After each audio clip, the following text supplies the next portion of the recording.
Ever had an avocado tree that just shot straight up toward the ceiling or the sky and gave you nothing but a tall, skinny stick with a few leaves at the top? Maybe it got so leggy you didn't even know what to do with it anymore. Well, in this video, I'm going to show you exactly how to prune your avocado tree so it grows bushy, stays manageable, and keeps producing healthy new growth basically forever. Whether you're growing indoors in a pot or you've got one planted outside, the same principles apply. And stick around to the end because I'm going to show you how to take those cuttings you prune off and actually root them to grow brand new trees. So let's get into it. Avocado trees are one of the most rewarding plants you can grow at home. There's just something satisfying about nurturing a tree that could one day give you your own homegrown avocados. But here's the thing most people don't realize. Without proper pruning, avocados have a natural tendency to grow tall and sparse rather than full and bushy. The good news is that with a few simple cuts in the right places, you can completely change how your tree develops. So let's start by understanding why pruning matters so much. Here's what's happening inside your avocado tree. Like most plants, avocados have something called apical dominance.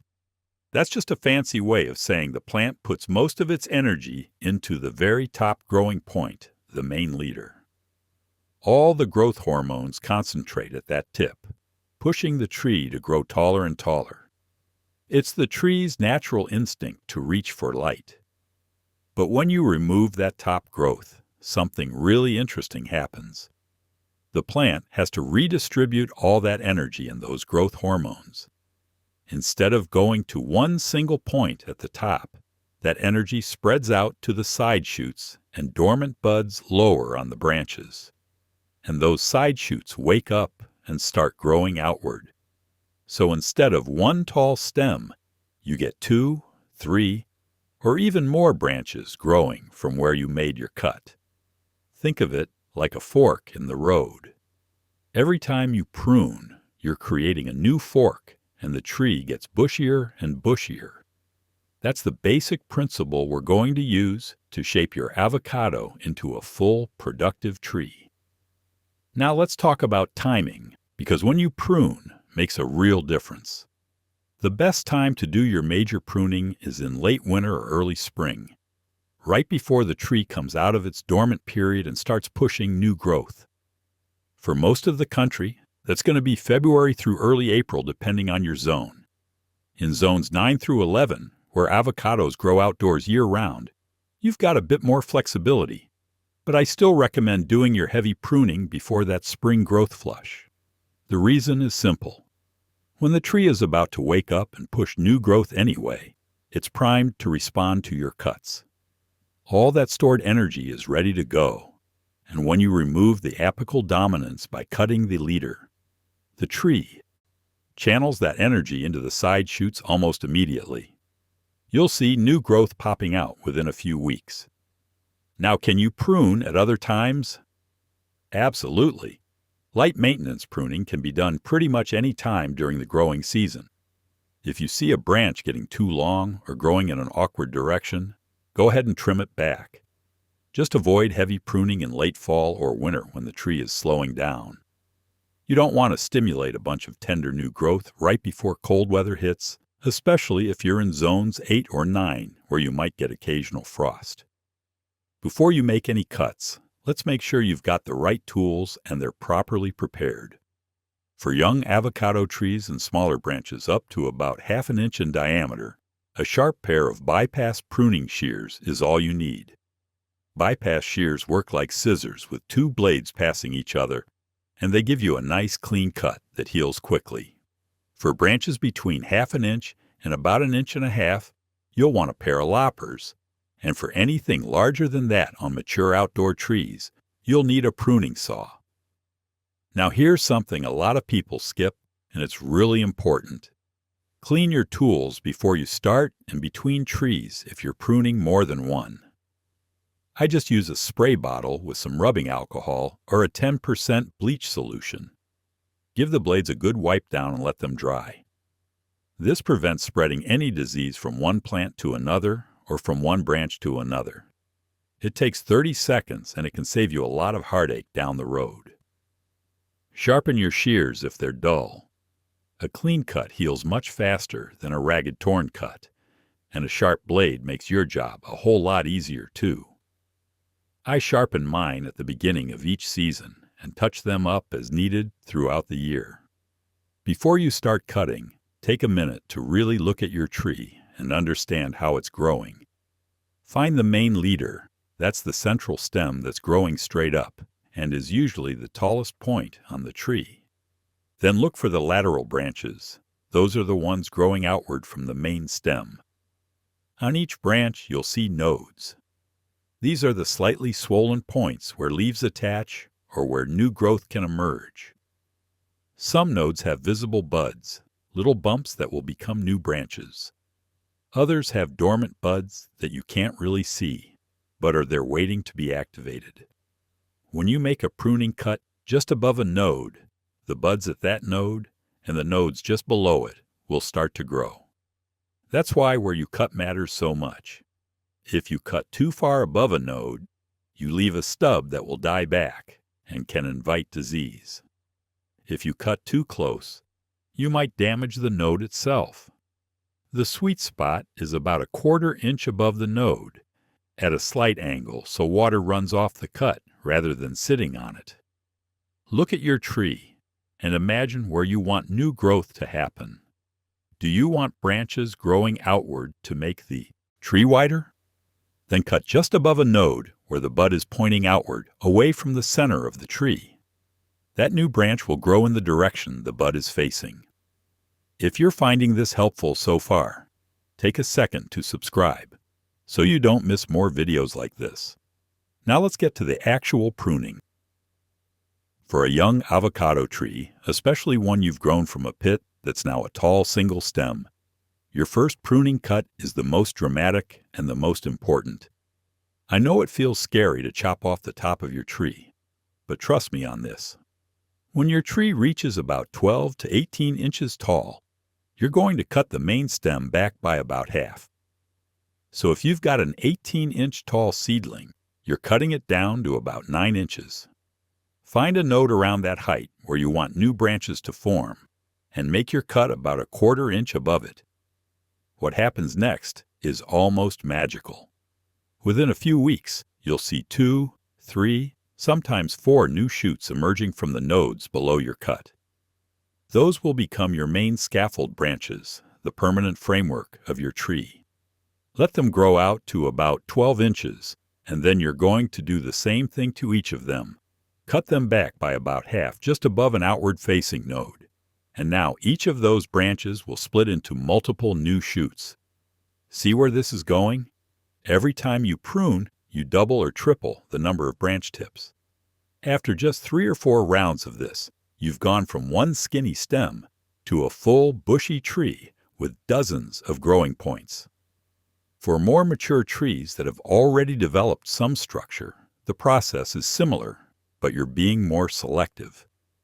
Look for branches that are growing too vertically and cut them back to redirect growth outward.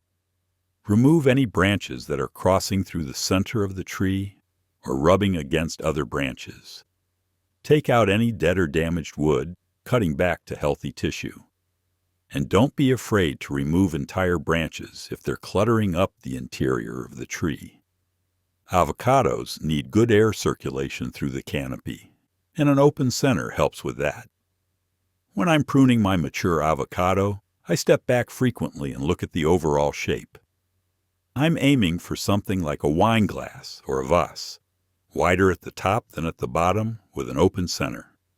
This shape lets light reach all the leaves, promotes airflow, and keeps the tree at a manageable height. Once you've done your initial shaping, maintenance pruning becomes pretty straightforward. Throughout the growing season, keep an eye on your tree and watch for any branches that are getting too long or growing in directions you don't want.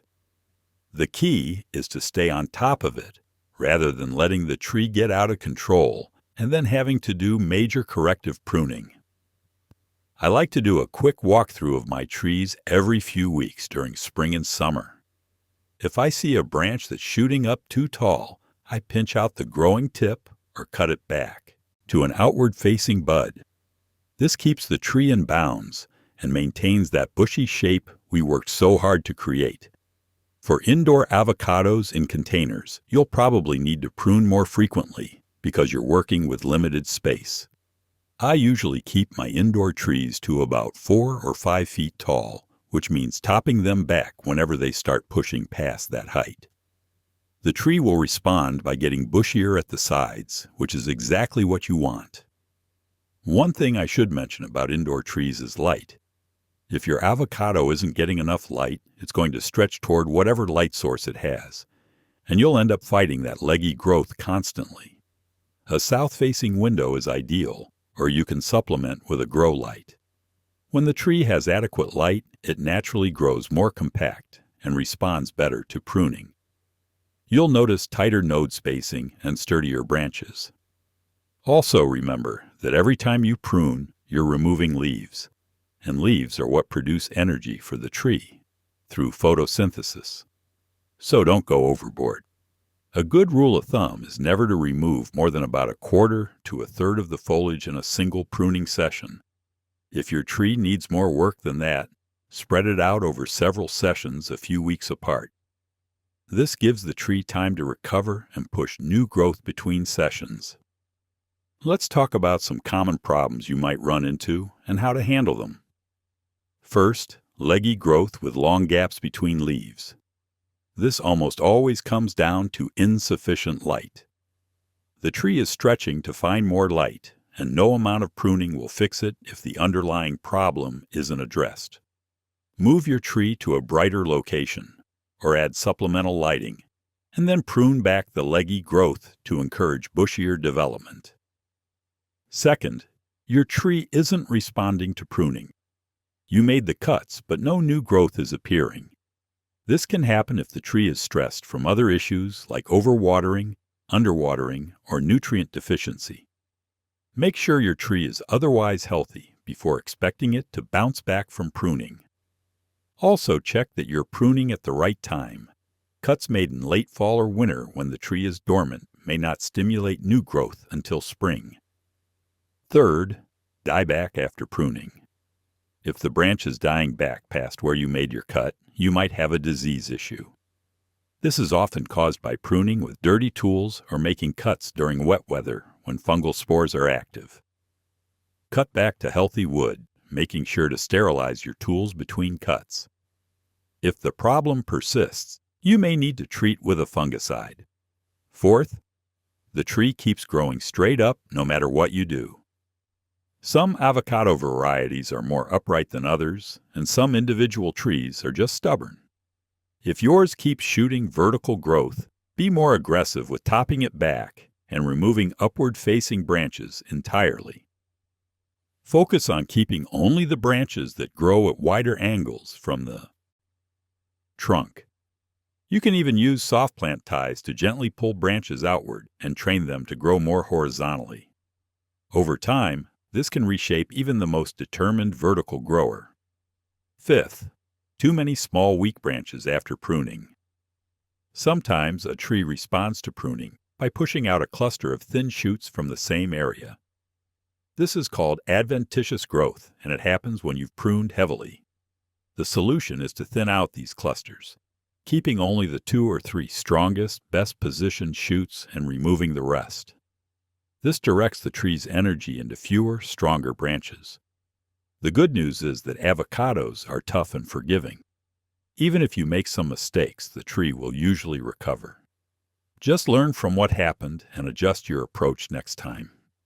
Now for that bonus tip I promised you at the beginning. All those cuttings you're pruning off your tree, you can actually root them and grow brand new avocado trees. Now I'll be honest, avocados aren't the easiest plants to root from cuttings, but it absolutely can be done, and it's worth trying because those cuttings are going to get composted otherwise anyway. Here's how I do it. Take cuttings that are about 6 to 8 inches long from semi-hardwood growth. That means stems that are mature enough to be slightly firm, but not old and woody. Remove all but the top 2 or 3 leaves, and cut those remaining leaves in half to reduce water loss. Dip the cut end in rooting hormone. The powdered kind works fine.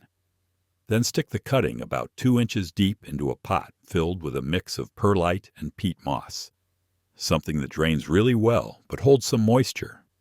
Cover the whole thing with a clear plastic bag to keep humidity high, and put it in a warm spot with bright indirect light. Keep the medium moist, but not soggy. It can take anywhere from 4 to 8 weeks for roots to develop, so be patient. Not every cutting will take, but the ones that do will give you genetic clones of your original tree, which is pretty amazing when you think about it. So that's everything you need to know to prune your avocado tree the right way and keep it growing full and healthy for years to come. If this video helped you out, make sure to hit that subscribe button and the bell icon so you don't miss future videos. Drop a comment below and let me know how your avocado is doing, or if you've got any questions, I'm happy to help. Thanks so much for watching, and I'll see you in the next one.